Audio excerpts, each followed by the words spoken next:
Hello, Robotics Notes fans. Happy January 25th. It is 4:19 p.m. Cutting it real close with this one. This one might be a little late depending on how long the day is. But I have college now, so I can't record all of these at 4 in the morning. Let's load the data. Oh, I just realized I have tomorrow off. That's a real shame because because tomorrow is the one day I have off college. Could have done something. Nope. I was at the store and can't help but sigh. Mizuki-san wasn't there. Her mom was at the register and told me that she went out for the day. I asked her if there's any way to get in touch with her, but got a nope for my troubles. Guess she's been keeping her phone droid a secret from her folks, too. Mizuki-san, what exactly are you trying to do? Are you just curious about the Kamijima reports and trying to collect them like me? That'd be the best case scenario. That reminds me. When I asked her to coach me to surfing, she said something kind of strange when we finished. Don't get yourself wrapped up into strange shit, Kai! Turn your back while you still can. Oh. Don't be an idiot and try to shoulder everything yourself.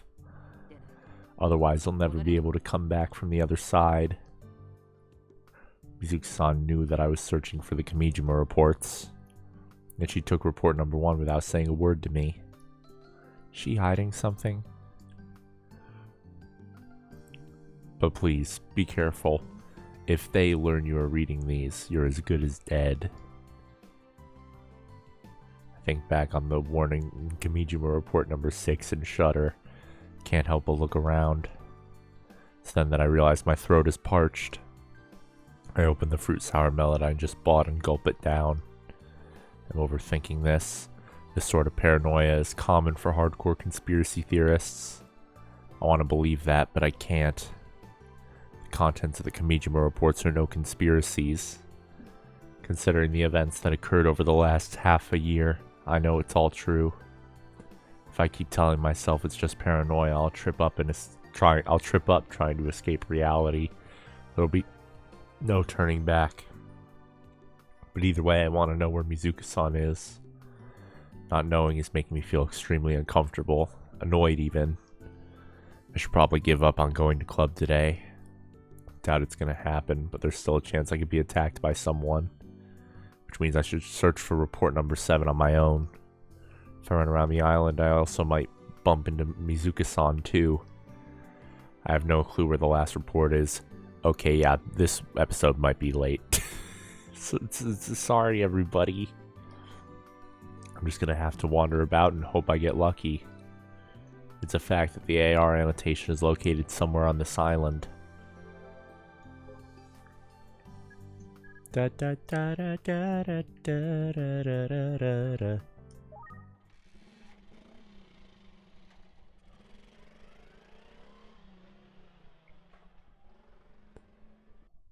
Oh. So I keep forgetting that's not a loading screen. This is Cape Katakura. Iruo. Bloop. Where is this? There it is. Kamijima report number 7. The final report. So, this is where he hit it. There's a small park on Cape Katakura with a monument. I'm saying Katakura, I think it's Katakura. It commemorates the arrival of firearms on the island and the...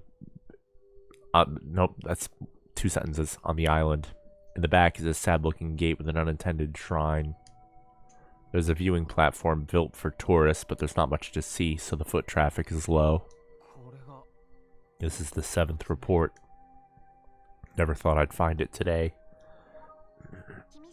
Beginning download of Kamijima report number 7. Wait, stop, hold up! I hurriedly stopped Gejine. I've been meaning to ask you. If I unlock the 7th report, the data from the reports will spread around the world, right? That's what's written at the end of report number 6. Report number 7 is the key to distributing the reports worldwide. This terrifying info that only I have access to on Tanagashima will spread everywhere through Iruo.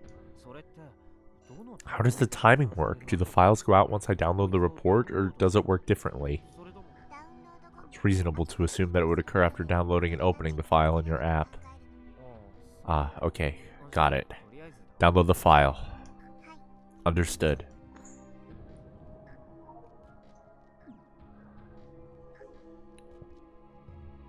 Now what should I do? Still haven't really figured that out. Did lots of pondering over it, but I don't have an answer today. Kamijima report number 7 is now in my hands. Is that okay? Is it really okay to release this stuff to the public? Like the report said, once the ball starts rolling, there's no stopping it. The info will take on a life of its own. Billions of people will read it and it'll be analyzed from every angle imaginable. It'd take no time at all for people to figure out that I'm the source. People around the world hold different values. For every grateful person, there'll be someone who condemns me. If I distribute the files right now, I doubt the expo will go untouched. We might not get to go. Haki-chan would be real pissed. Maybe I should have quit the robot club. But this is Akio we're talking about. She'd never accept that. Crap, I'm going in circles. I'm not even remotely prepared for this right now. There's too much I'd have to throw away if I released this to the public. But I'm also not going to come to an answer just sitting here. If another solar disturbance arrives and a wide-scale terrorism broke out because I took my time, you're a real jerk, Kokamijima. Way to leave me with the crappy heavy lifting. There's no reason for you to have to lift anything. Huh?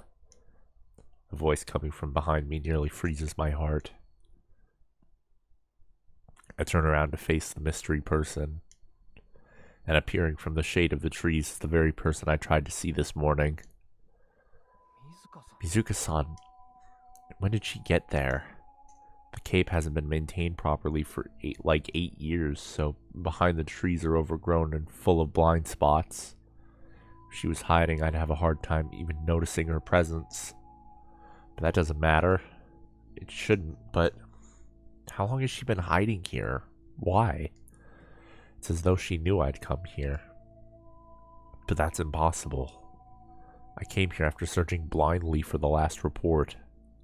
It's pure coincidence that I found the Kamijima report here. I might not have even come here today. Then why is Mizuka-san acting like it's obvious I'd be here?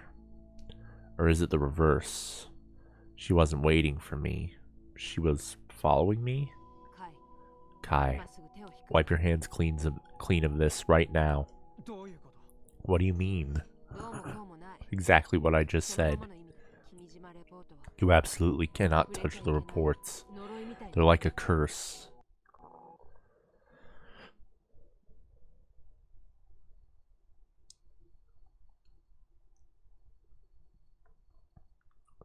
Juna POV.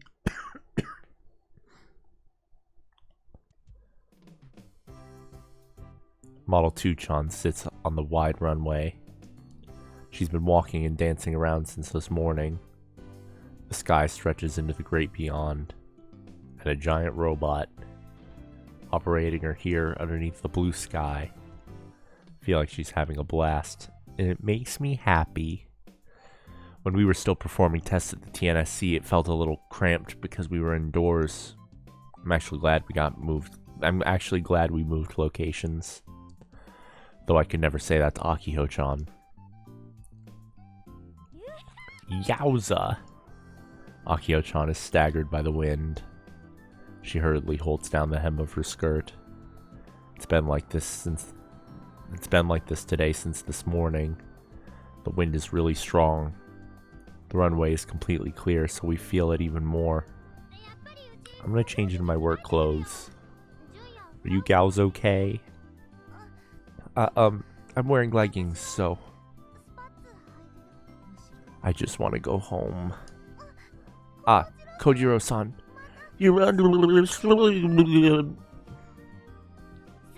Subaru, you better not be looking.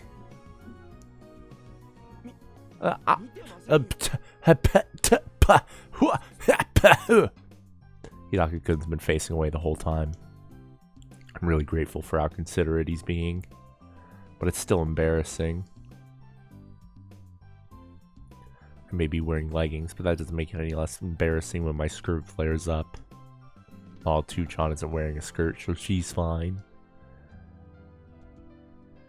By the way, in my mind, Model 1-kun is a boy and Model 2-chan is a girl. I decided that on my own. Model 1-kun is built big and bulky with a thick frame, so he seems like a boy. Model 2-chan has slender body lines with legs that are more slim than mine. And most importantly, she moves like me. I've come to think of her as another me. So it'd be a problem if she wasn't a girl. After making amends with Grandpa Fujita, I started seeing robots as our friends. And thanks to that, I'm not scared of them like I used to be. Lately, Grandpa Fujita has been putting the old robots outside of his store on weekends. The neighborhood children come over to play now. Grandpa's regained his passion for robots and has started making all sorts of weird things. He doesn't really attend to visitors, so I end up watching the kids and taking care of the robots. I even control them sometimes. I'm honestly happy that this is the new normal. Alright, sorry, team. Continue the tests! Akio runs off towards the hangar to change her clothes. Well, it's more like she's briskly walking. Right, let's continue. Hidaka-kun faces the laser mount at Model 2-chan. He's on laser duty for the day, mostly because Yashio-kun isn't here. Advance, return, then crab walk. Do each 10 times for one set. Okay. I nod, then input the commands into the phone droid I'm holding. I fix my gaze firmly onto Model 2-chan. This is key to skillfully operating her, just like Yashio-kun taught me. I always used to look away from the phone droid every time I tried to make her move. But thanks to Yashio-kun's advice, I've gotten pretty used to things. Not that I don't still make input mistakes, but I'm going to master this by the time the expo rolls around. Because I have a job lined up. I might not be able to go to the expo much, but I still want to help out. Another strong gust of wind blows by. It's a cold sea breeze. Ugh. Feels like my entire body is about to get blown into the sky. My hair is a mess now. I've completely given up trying to fix it. And because I'm holding my phone droid with both hands, I can't keep the hem of my skirt down. Thank goodness for these leggings. It still kind of feels indecent. After enduring the gust of wind, I returned my eyes to Model 2-chan. The upper body is wobbling and shaking. It's not gonna fall over, right? It's making me feel kinda uneasy. When I was little, I got pinned under Yoshiro-kun, a robot Grandpa Fujita built. And because of that, I spent 10 years hating robots. Now, I love Yoshiro-kun, but even then, once in a while I get flashes of those memories. And whenever they come up, I find myself trembling. Just imagining Model 2-chan falling over makes me go so cold. She's so much bigger than Yoshiro-kun. I wouldn't just get injured, I'd probably die. But everything should be fine with Kojiro-san's auto balancer doing its thing. Please don't fall over. I resume inputting commands. Model 2-chan's leg movement is a little awkward. The start of her motion has been a little weird since this morning. I didn't feel this way when we were at the TNSC. It's just a little slow. That's not the command input miss on my end. It's after the walking motion starts. In the middle, it feels like something's getting caught on something else. Is it because of the surface of the runway? The testing ground at the Space Center had a clean, flat floor. There's a slight incline here. The surface hasn't been maintained in close to 15 years, so the asphalt is all cracked and rough. It's probably what's causing this. Maybe I should just report it to Hidaka-kun and Akiho-chan just in case. It's then that my eyes meet with Hidaka-kun's. Daituke-senpai, are you listening? Huh? Were you talking to me? I was certainly trying to. Hidaka-kun answers while looking away. I messed up again. I'm sorry, I was too focused on operating the robot. Did I make him angry? So what is it? Once we finish these tests, we'll be doing maintenance. Please move prototype Model 2 off the runway and into the garage. Ah, okay, I got it.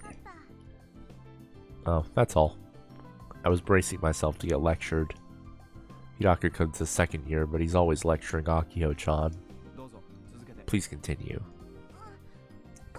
Us! Totally missed my chance to mention the leg problem.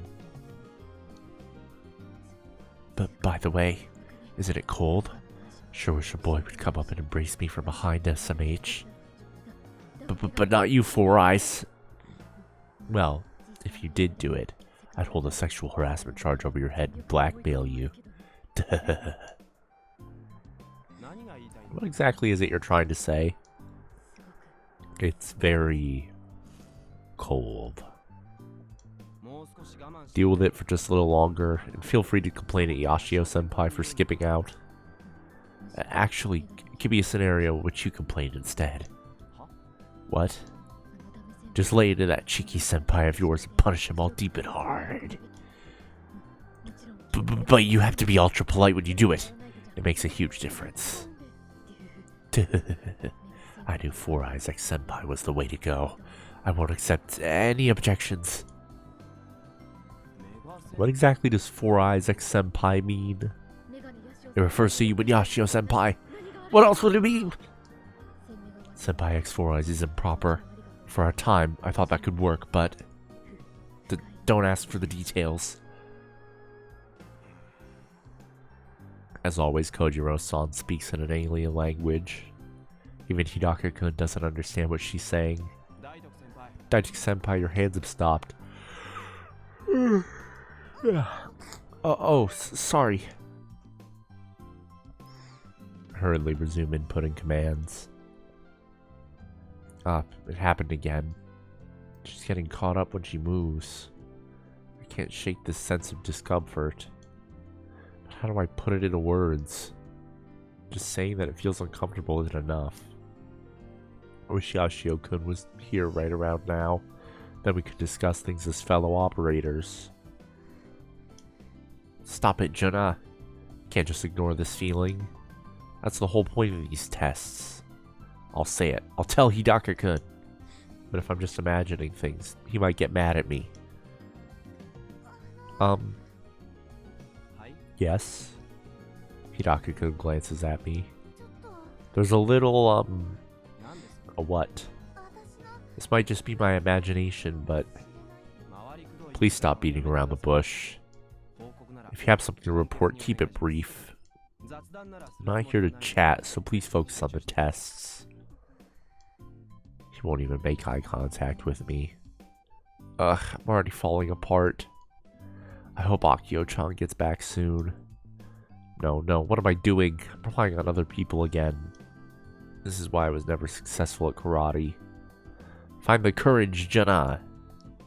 You decided you were going to change when you made amends with Grandpa Fujita. Hidaka-kun. What is it? It'd be nice if you stopped looking so disgusted. Can't do anything about you hating me. But I want you to at least look at me when we talk. Subaru starts hurriedly adjusting his glasses. What's wrong? Huh?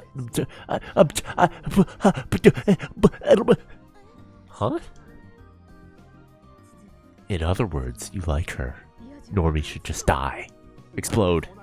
Stop jumping to conclusions. That's not what I mean. I'm just bad. I'm just talking to girls. Especially you, Daisuke-senpai. You're the most girly person here. I'm girly? In other words, you're shy. I totes get it. Hush, Furugori! Hidaka-kun's as irritated as always. But wow, so he doesn't hate me. Just hearing that puts me at ease a little. I always thought of Hidaka-kun as some kind of perfect Superman. But even he has his flaws. Thinking of it that way, he comes off like a younger boy trying to act mature. In that sense, he's a little like my younger brothers. feel a sense of closeness with him. I really should have talked to him about this a long time ago. I'm gonna sneeze. Hot diggity dog. Oh man. Thanks to this, I feel more comfortable talking to him now. I get this sense of discomfort when Model 2-chan walks. Discomfort? Hidaka-kun's expression suddenly changes. He removes his laser emplacement alignment from the parabolic antenna and prepares to listen to me. He looks me straight in the eyeballs. Please tell me the details. It's really just a little slight feeling. It might just be because the ground here is rough. Please just get to the point. Tell me about this sense of discomfort you're feeling. After the leg starts moving, there's a moment where it feels like it locks up, sorta. I really can't put it into words very well. Next time, please let me know ASAP. This is very important. I'm sorry. A motor gear could be damaged, or maybe the tip of the foot is simply getting caught on the ground. I'll need to inspect it myself to know for sure. Huh? Akio-chan comes jogging back in her new clothes. Short sleeves on a day like this. Isn't she cold? What's up? Are you already done with all the tests? It's not moving. That's, feels like I'm getting in the way of these tests. I consider apologizing to Hidaka-kun, but he speaks before I can. Prez, could you handle operating the laser emplacement? Sure, but I'm curious about what Daitoku-senpai pointed out. I'll go watch from up close. Could you move it again? Hidaka-kun says before running off toward Model 2-chan. Tenoji-san said that while testing, we should stay at least 10 meters away from Model 2-chan. When we were working at the TNSC, we always made sure to follow this rule. But it's been a long time since we were back at the hangar. And we're also absorbed in making our new friend Model 2-chan walk. We're getting careless. There are no adults around. Not our supervisor, Tenoji-san. Not our advisor, Mr. Nagafukata. No Grandpa Fujita to scold us for our inexperience. No adults at all. The only people at the airport are us kids. Kids who know nothing about how the world really works. That's why, when that happened, it might have been inevitable. Please move it. Hidaka-kun stands at the feet of Model 2-chan and turns to wave both his arms at us. I explain the situation to Akiho. Upon Hidaka-kun's signal, I input the command. Its activation is slow again. I'm certain I input the command properly. Totally made a kind of clonk. Right? Is it a lack of power? All systems are green. Hidaka-kun uses both his arms to indicate to us to make it walk again. Hidaka-kun should really move away from the robot. It's dangerous. So I say, but instead of motioning him to do so, I just make the robot move forward. Hidaka-kun has a serious expression on his face as he observed Model 2-chan's legs while it moves. Did you figure something out?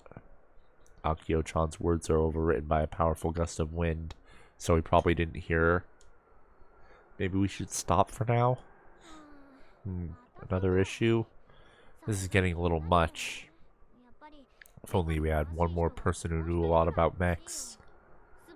Subaru has school, and Doc is still healing, so we can't push him too much.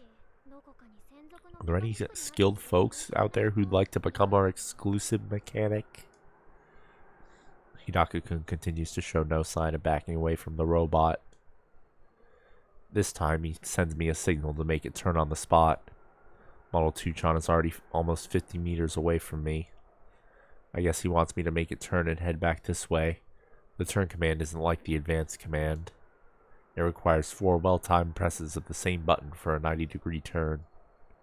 A 180 turn requires doing the turn command twice.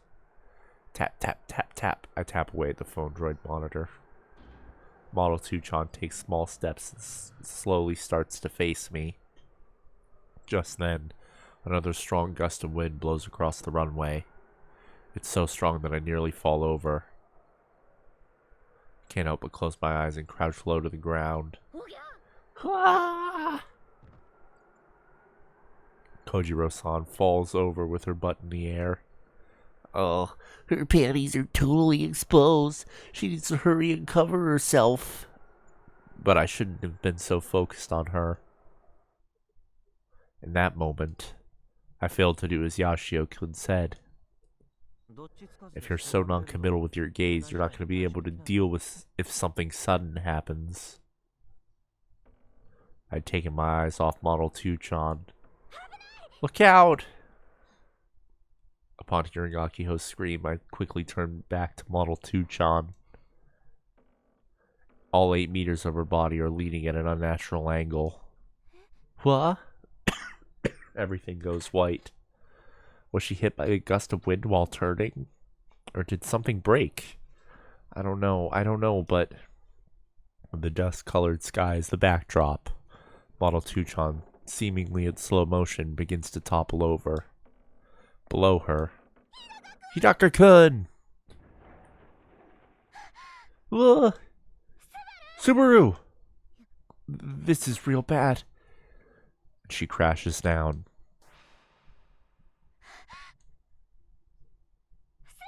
Subaru! Subaru! Akio-chan dashes towards Model 2-chan after she collapses. Ambulance! I'm calling an ambulance! Despite her confusion, Kojiro-san is trying to call for help on her phone droid. But me? I can't move. Where's Hidaka-kun? What happened to him? I can't see him. I don't see him anywhere. All I see on the runway in the distance is the collapsed Model 2-chan. There's no sign of Hidaka-kun anywhere. No way. I did this. Please be safe. Please be okay. I don't care if you have to take my life in exchange. And as I pray to the powers that be, I'm terrified. I'm too terrified. I end up cowering in fear and sinking to the ground on the spot. All I can do is clutch my own body as I tremble so hard that it's like I'm having convulsions. Well, at least nothing worse than that can happen in this episode. The sound of waves resounds faintly from below the cliffs. There's nobody else here. The only living people in this place are me and Mizuka-san. We're glaring at each other. Mizuka-san knows something. This minutes-long conversation of ours confirmed it all. Mizuka-san said it's a curse. To be honest, she caught me off guard saying that. I try to calm my heart rate, brace myself to run away at a moment's notice, and try making a smile. A curse. Kinda unscientific, no? I didn't think you were into the occult. Don't play dumb, I'm being serious. Whoa, she's scary. My armpits are already starting to sweat. I'm even more nervous than I thought. I kind of feel like I'm a frog getting stared down by a snake.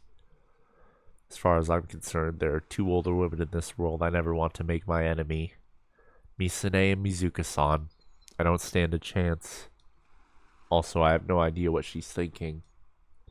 We go way back, and yet I've never seen her make that face before. I'm legit puzzled. But if I shut up and do as she says, nothing gets solved. I still have to live in fear of an unknown foe. I can't back down from this. Now that we're facing each other, I just gotta go for it. I know you have Kimijima Report number 1, Mizuka-san. Please answer me. Are you my friend? Or are you my enemy? Mizuka-san lets out a troubled sigh. You might learn something you wish you never did. What's she talking about? This isn't just your problem. Something that's been kept hidden for over 10 years might come to light. So, you are hiding something. And it sounds like whatever that is, you don't want me or the world to know. Yeah, that's right. Mizuka-san doesn't hesitate. I wish I could have lived a simple life like you or Aki. This world is more ugly and foul than you think. But even in said world, there are people doing their best just to live their lives. Do you get it, Kai? Turn back from this. You're just beating around the bush, Mizuka-san. It's not enough to convince me to do anything. We're talking about genocide on a worldwide scale. If you have some sort of card you can play that'll get me to turn back on that, you need to play it. I swallow my breath. Ugh, I was really forcing myself to play tough just now. Did it fly? Your move, Mizuka-san. Quite frankly, I wouldn't be shocked if she whipped out a gun and shot me in the forehead right now. That's how unapproachable she currently feels. Say something, Mizuka-san. I can't endure this silence.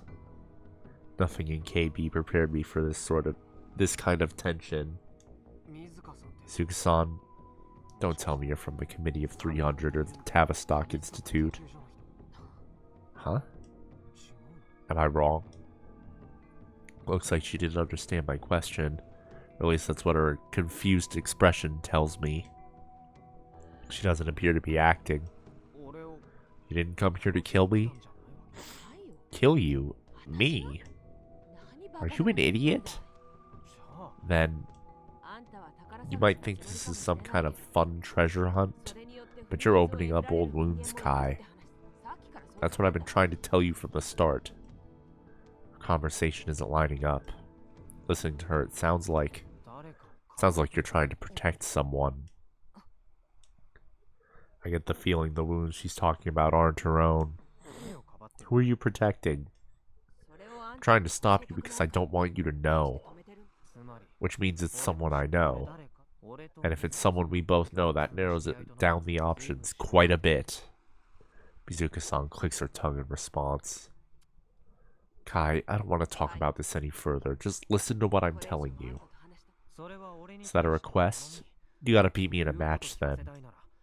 My attempt at challenging her also serves as a means with which to push myself forward. Don't get scared. If you back down, it's over.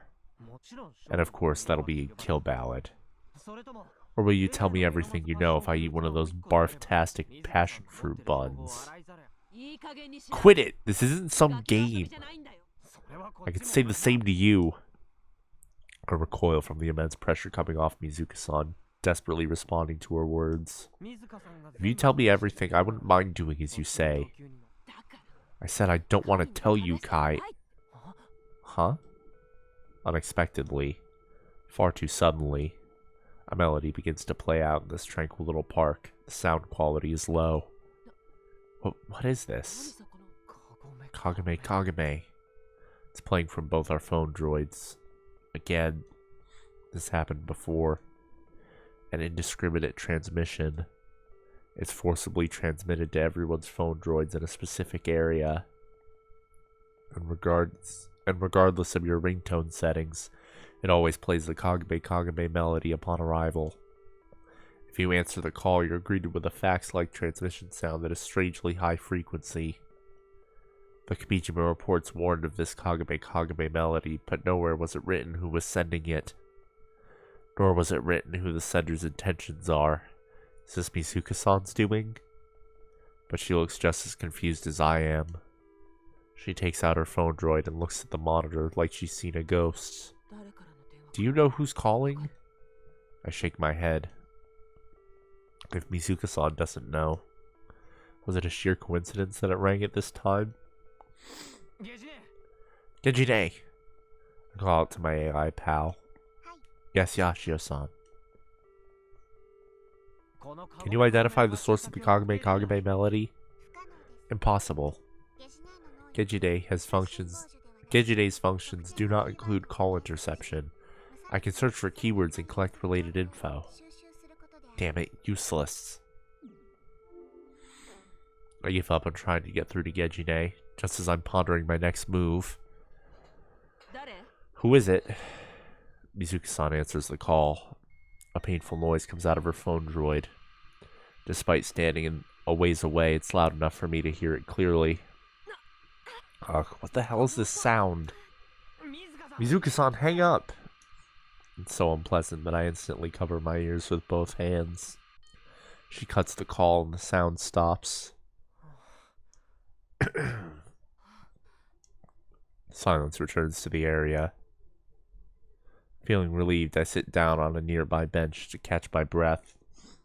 What was that? Ignoring me, Mizuka-san turns away and starts walking, slowly but awkwardly. The park at Cape Katakura is on top of a cliff. There's a waist-height fencing, and beyond that is the cliff. She's heading towards the fencing. Don't tell me she's trying to run. Mizuka-san, we're not finished talking yet. Mizuka-san doesn't even attempt to answer me. For some reason, she's hitting her hug and twisting her waist around, yet still walking toward the fencing. Are you listening? What's going on? What's it doing? She's acting strange. Hey, is something wrong? Kai, I'm sorry, but could you lend me a hand? This damn thing seems to be acting up. I immediately recognize what she's referring to. Then I realize Mizuka-san's forehead is covered in sweat. She's smiling, but her face is tense. It's like she's doing her best to put on a brave face. She looks so calm and composed before. What's going on? It won't stop. What? I don't immediately understand what she's saying. Are you messing around with me? The fencing doesn't cover the entire cliff. In fact, there are openings all over. If she keeps going, she's going to walk through one of those areas and take a dive right off a cliff. That ain't no joke. Mizuka-san suddenly bends her waist and plants her hands down like she's walking on all fours. I can hardly believe what I'm seeing. Despite planting her hands firmly on the ground, her legs are still moving forward. What's going on? She pitches forward to the point where she could fall over, yet she still doesn't stop. It's like her legs have a mind of their own. Her legs? Mizuka-san, hold on! I finally snap to my senses, run over to her, and grab her arm. Mizuka-san grabs onto my body. Kai, don't let go. She's pulling on me with an intense force. I brace my legs, but I'm still being dragged along. Don't tell me this thing's out of control. That's right. Hugs going berserk. It was a hot topic last year. Misane and her superiors held a media conferences and everything. On the net, folks joked about the hug dances. People wearing rampaging hugs looked like they were dancing. According to witness testimony, it looks like the person wearing the rampaging hug was being killed by the hug's own will. The person being dragged along looked like a dancing puppet. This entire situation is the same. Cut the hug's power. I'm trying, but it's not working. The hug has immense strength. Even the two of us working together can't stop it. Despite the primary role being medical assistance, it's far stronger than any human. I have my feet firmly planted, yet I still can't stop it from taking another step toward the cliff. In that case, I'll knock it down. I judo sweep Mizuka-san's legs near her Achilles tendon and forcibly push her down. There we go. Mizuka-san's soaked in sweat. Her breathing is heavy. She was likely using all her strength to fight against her rampaging hug. You're a lifesaver, Kai. First, let's get this thing off, and... Mid-speech, Mizuka-san's body defies gravity and leaps up. Huh? Despite being on top of her, the force is enough to send me flying. Gah! I can't believe it. This is impossible. With only the strength of her legs, she flung me off despite weighing over 50 kilograms and stood back upright. Sorry that I sound like this. My nose is all messed up. Leaps up is literally the only way to describe what just happened. Normally when you stand up, you support your body with your hands. She couldn't do that. Cough, cough. Mizuka-san has gone limp. Her body is bent backwards in the shape of a bow. She's coughing up blood. This is bad. This is really goddamn bad. I hurry to my feet and latch onto Mizuka-san. Hold on. Ugh. Mizuka-san's eyes are vacant. I was nearby when she stood up. I heard what sounded like bones cracking. Her spine could be damaged. Shit, what can I do? There's no emergency stop on this thing? Mizuka-san's legs continue to move directly for the cliff. This is unreal. It's like some third-rate horror film from half a century ago. It's too crazy to believe. It's like Hug's trying to kill Mizuka-san. This thing isn't just on a rampage. It's actually out to kill. I can sense killing intent from this goddamn thing. My goddamn nose. Oh man, I've just gotta deal with it. If not, there's no way it can move like this. It understands the terrain and is intentionally trying to squeeze through a gap so it can drop her off the cliff. Mizuka-san, don't give up. But what can I do? How can I save her from this situation? I lower my body and basically crouch down to brace my legs, but I just get dragged along. There must be a way to get this hug off. I tried attaching the hug band, securing it to Mizuka's legs. I just have to get these buckles off. But Mizuka-san keeps moving, and I'm too panicked. I can't undo them.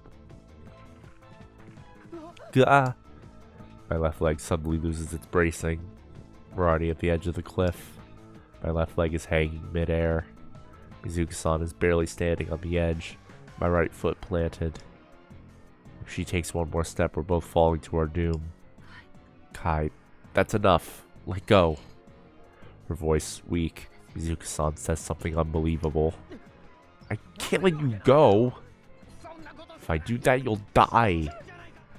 You idiot. She pushes her elbow at my face. I'm gonna end up taking you down with me. Can't drag you into this. Wait, I know. I'll call Misane.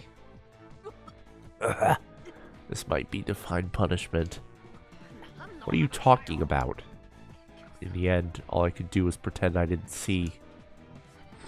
I don't know if that was right or not, even now. She hits me hard in the jaw with her elbow. The impact makes my vision go white for a moment as all the strength leaves my body. Staggered, I'm given a firm thrust to the chest. Mizuka-san! As I fall onto my back. I nonetheless reach out to her. But... Hey Kai. Sometimes ignorance is bliss.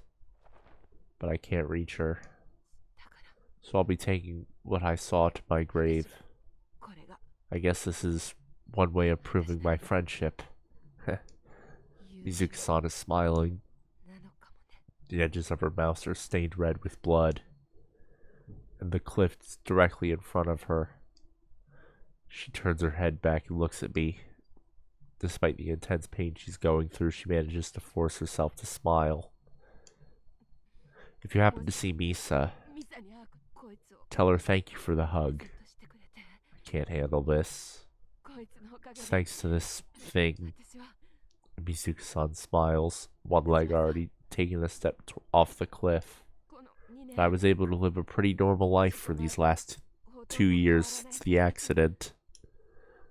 Despite not wanting to die, she nonetheless takes a step forward to her own demise. That's why. She steps into the air, into nothingness. Tell her thanks for me. And then Mizuka-san's body disappears from my line of sight. This can't be real. I don't... Why? How? Why, Mizuka-san? Mizuka-san! Call out to her, but there's no reply. Panicked, I crawl out to the edge of the cliff and take a look down. Met with the sight of Mizuka-san lying face down on the rocks below. It's over. Mizuka-san is dead. Despite the overwhelming hopelessness drowning me, I whip out my phone droid and call for an ambulance. Download of Kamijima Report number 7 is complete. How could she act like nothing happened? I pray as I call 911. Quick, please come quick. Please, someone save Mizuka-san. My heart feels like someone's squeezing it. Like they have the bare hands around it. It's like I'm about to have an attack. It goes without saying why. I bite my lip and wait for the call to connect. Just hold on, Kaito. Keep that bomb in place.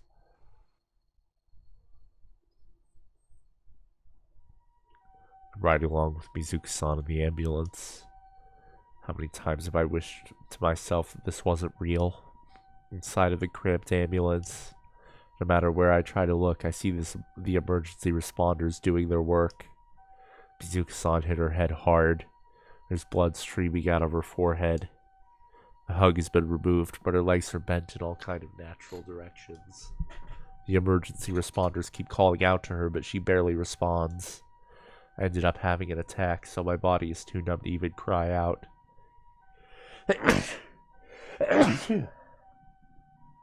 It hurts. By the time we reach the hospital, the sun has long since set. The responders quickly take her out of the vehicle and head to ER ward with some nurses. I'm left all alone. Is it okay for me to go with them? They're probably going to start an emergency surgery too. I'd probably just get kicked out if I followed along. I ask myself how I can be so calm right now as I head to the lobby. I need to contact Mizuka-san's parents and Michi. My head hung low, I stagger into the lobby. It's past medical exam hours, so nobody should... Kai? Someone calls to me as I sluggishly raise my head. Lights are off, making the lobby dark and gloomy. I can see 3 figures sitting on the sofa. Despite the lighting, I can tell that they're all girls. 2 of them wearing their school uniforms. They're huddled up in the dark. One stands up and looks at me. I immediately recognize them once I inch closer. Akio and Frau are on the sofa, and sandwiched between them is Juna, covering her face. Why are you all here? I still haven't told anyone about Mizuka-san's accident. Where have you been? I called you, but you wouldn't pick up, you big jerk. Akio's voice is all choked up. She grabs me by the hands and pulls me ways away from the others. What happened? Aki-chan? It's Subaru. There was an accident during the tests. What? Subaru was caught in an accident? What do you mean? What happened? Are you telling me that today of all days, Subaru got into an accident and ended up here? Akio starts crying, so I grab her by the shoulders and shake her lightly. Answer me, what do you mean he had an accident? The wind knocked Gunbuild 2 over, and it fell onto Subaru. You're kidding. Is he alright? They said his life isn't in danger. Thank goodness. With that relief, I nearly sink to the floor. But his leg is broken pretty badly. Jun feels totally responsible for all of it. She keeps going on about how it's all her fault. I just can't bear to watch it any longer. If it fell over during testing, that means Juno was operating it. It just had to go and fall on someone. That's a hell of a 1-2 punch for Juno to take. Hey, do you know if this was just an accident? Huh? Did Juno really make a mistake? Was it really the wind? Is there a chance it was something else? Something else? Like what? Did Kagame Kagame play? You mean the song? Yeah, from from your phone droids. It should have played. Yeah, it did, but that was after the accident. After. Mysterious transmission of Kagame Kagame and the sound that accompanies it when you answer. I believe them to be a warning system of some kind. There's no doubt that, to me, that said call was what caused Mizuka-san's hug to go crazy. So I considered that maybe Model 2 falling over had something to do with the Committee of 300. Damn it. I slapped my cheeks. None of that means a damn thing right now. There are other things that need handling. Much more important things to be thinking about. Kai. Hey Kai, do you come here because you heard about Subaru? No matter how many times I called you, you wouldn't pick up. Pressed my forehead against the wall in the hallway. Let out another deep sigh. Today is relentless. Hey, so... Subaru's parents are supposed to be here soon. I better get ready to get punched. I'll take the hit for you. But I'm the president. Where's Michi? He's talking to the doctor. I see. I need to tell Michi about Mizuka-san. When we return to the lobby, Michi just happens to exit the examination room. Oh, Yashio. Didn't realize you came. Michi, how's Subaru doing? He's apparently already been filled in on the details of the accident. Jenna's red, swollen eyes cling to Michi. He takes her gaze, and with a stirred expression on his face, he lightly sighs. The damage to his legs is pretty severe. But make no mistake about it, his life is in no danger. But it's possible that he'll be left with lasting after effects. After effects. What does that mean? It's possible that he may never walk normally again. This can't be. After hearing Michi's words, Jenna covers her face and breaks down into tears again.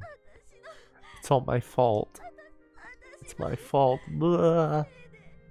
It's not your fault, Jenna. Frau starts rubbing Jenna's back in a comforting way. Still, Jenna's sobbing doesn't stop. Are Hidaku's parents not here yet? No, not yet.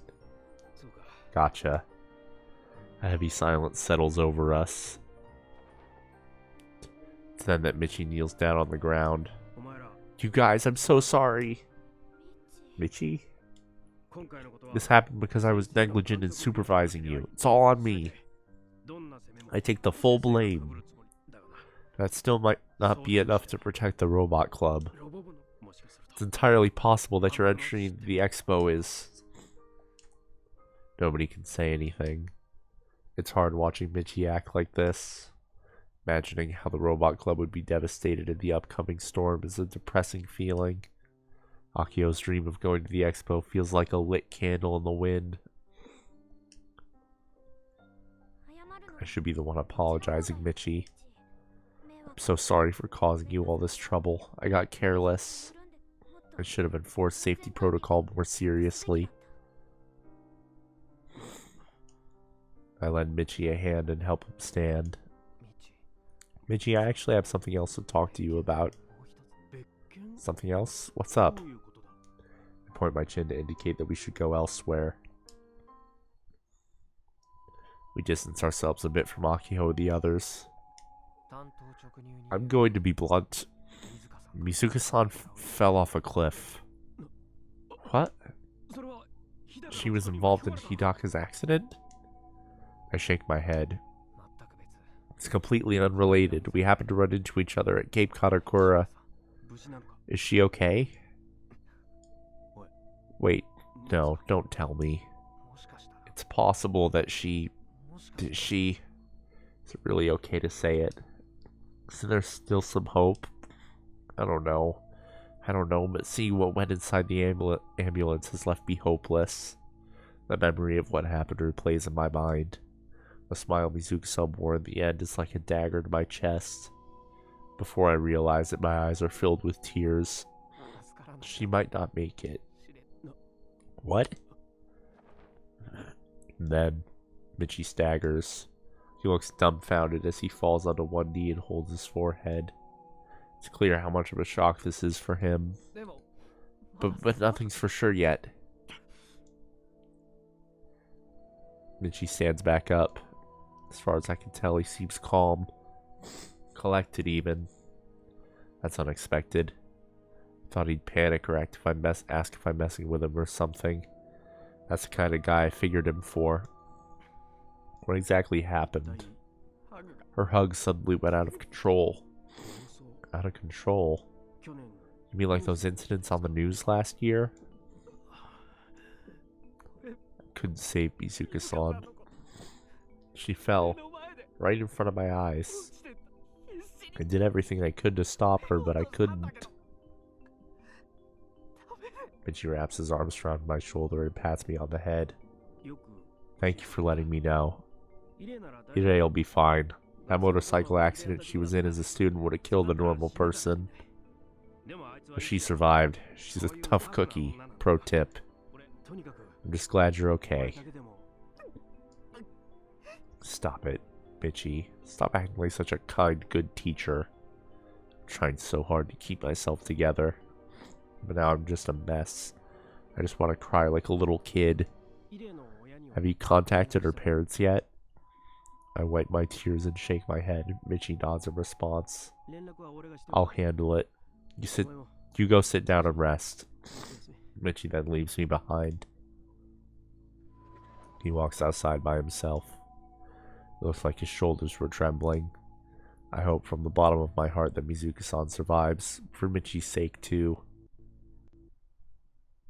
And that, ladies and gentlemen, is another episode of Robotics That's Elite like Animal Crossing. I will see you all tomorrow, or not tomorrow, on the 27th for another episode of Robotics That's Elite like Animal Crossing. But until then, Jesus fucking Christ, dude. And also no Chio.